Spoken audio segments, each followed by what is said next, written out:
You're one of these Greens, yes. On that subject, I want you back in the Democratic Party because I want you back in the Congress, and you never will get there through the Greens. Have you decided to run again, and will you run as a Democrat? Oh, well, you know, my father, who is my political mentor, tells me never say never, so I will never say never.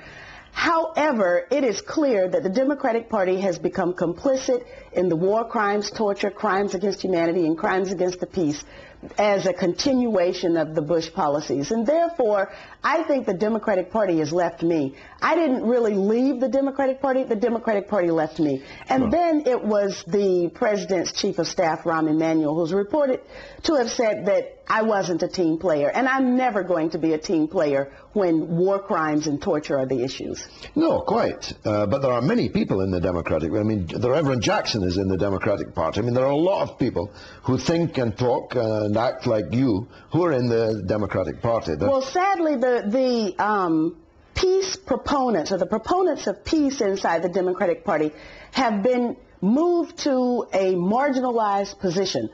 And there is an effort inside the Democratic Party to quash the dissent of those who want to advocate for peace. Therefore, it is the Democratic Party has substantively changed, and they would like to make a distinction that, well, you know, there's a difference between a Bush drone that kills a family in Afghanistan and an Obama drone that kills a family in Afghanistan. And I say there is no difference. When war crimes are being committed, I don't care if it's a Democratic president or a Republican president. That has to be stopped, and it has to be challenged. In fact, Democratic presidents have launched more wars and invaded more countries than Republicans have. I'm sorry to say that. Now, you scolded me, and you warned me, and you were right. You said that the Obama presidency would come as a crushing disappointment. I was one of his fans, as you know. Now, of course, there's some time for him to recover, but it's not looking good, is it? It looks like he's a one-term president in the making. Well, I don't think he's a one-term president, and that's because the Republicans have basically just fallen apart. So I predict Well, they're winning by-elections every time there is one. Yes, but they won there's going to be... Massachusetts, for goodness sake. Well, there's some dispute about that. If for those who actually looked at the votes that were hand-counted versus the votes that were counted on the electronic voting machines, there is a vast difference in the results. And this is these precincts that were counted were randomly selected. And so you had some ES&S machines, you had some Diebold machines, and then you had the Not hanging chads again. Are we back in hanging chads territory? We're not into hanging chads, but we're into something much worse, and that's the electronic voting machines, which means then that private companies, and unfortunately both ES&S and Diebold, both founded by two brothers, the same family, now merged into one company, control approximately 80% of the vote casting and the vote counting in the United States. And there's no way to do a recount in the instance of a dispute because you're counting bits and bytes, and you're only going to get what you got to start with. Finally, an important point to note is that the election data belong to the private company in the United States. My goodness. Okay, leave that aside for a minute. Obama is being crushed between domestic opposition to his domestic agenda and the total failure of his international politics in Afghanistan, in Palestine, and so on. How's he going to get out of this vice? Well, I don't think his international politics has failed. I think he's doing exactly what he wanted to do. I think he's doing exactly on the domestic front what he wanted to do. But you're absolutely right that there is a community of people who invested their last hopes in this presidency. They wanted peace, they wanted social justice, they wanted economic recovery, and they're not getting it. And, well, they won't get it from this presidency because I believe that the administration is doing exactly what it wants to do.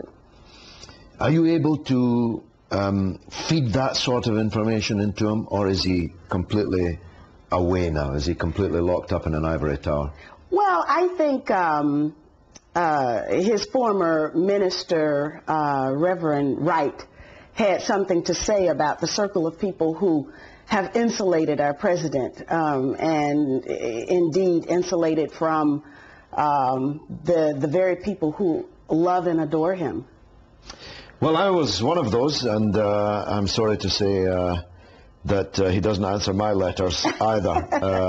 It's a very difficult and bad situation. However, we want to see you back in the Congress. Now, I know that you had difficulty at sea before, thanks to Israel, but we in June will be going in with a flotilla. I hope you'll come on board. Oh, I didn't know about that. Well, get your sea legs ready.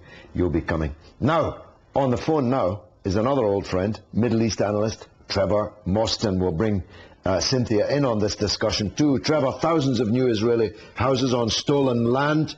That's the proximity peace talks dead, isn't it? George, yes, I think so. I think what happened just now when Joe Biden visited is symbolic of everything that's been happening ever since the Oslo Accords. Somebody in Israel does not want peace. I don't believe that. I cannot believe that the announcement of those 1,600 settlements in East Jerusalem, housing settlements, could have been an accident. No. And Haaretz revealed 50,000 new ones in the pipeline. Exactly. They're huge plans. And also this new settlement north of Ramallah, where there were these, very violent responses to very peaceful demonstrations. I think it's called Halasha or somewhere, the new Israeli settlements. They're going up everywhere in the West Bank. So there is no land left for a two-state solution. There's no land left for a two-state solution. And quite a lot of, I've noticed that quite a lot of liberal Israelis have been writing articles suggesting that this could really be the downfall of Israel in some ways, because the two-state solution gave both nations a chance to live side by side, but that chance seems to have disappeared totally now. Let me just ask Cynthia, Trevor, stay on the line. Cynthia, how come the vice president of the mightiest state in the world not only allows himself to be humiliated as he was on this visit, but then comes out to profess his undying love for the people who humiliate? What is this? Is this a kind of masochism? Well, it's pragmatic politics, because he doesn't want in any way to be targeted, as I have been twice in my congressional career, by the pro-Israel lobby inside the United States. That's one thing. I would just like to add, though, that it appears to me that the Project for a New American Century, which wrote a clean break strategy, it appears to me that Israel is implementing indeed a clean break strategy, foreseeing the time when it no longer needed the United States. It's certainly acting that way. It certainly is, yeah. I mean, here's a visitor who pays all your bills, gives you all your weapons, and gives you the ultimate guarantee that no one will ever successfully be able to damage you. And you, I'm sorry to put it this way, as brutally as this, but you spit in his face in front of the world's media.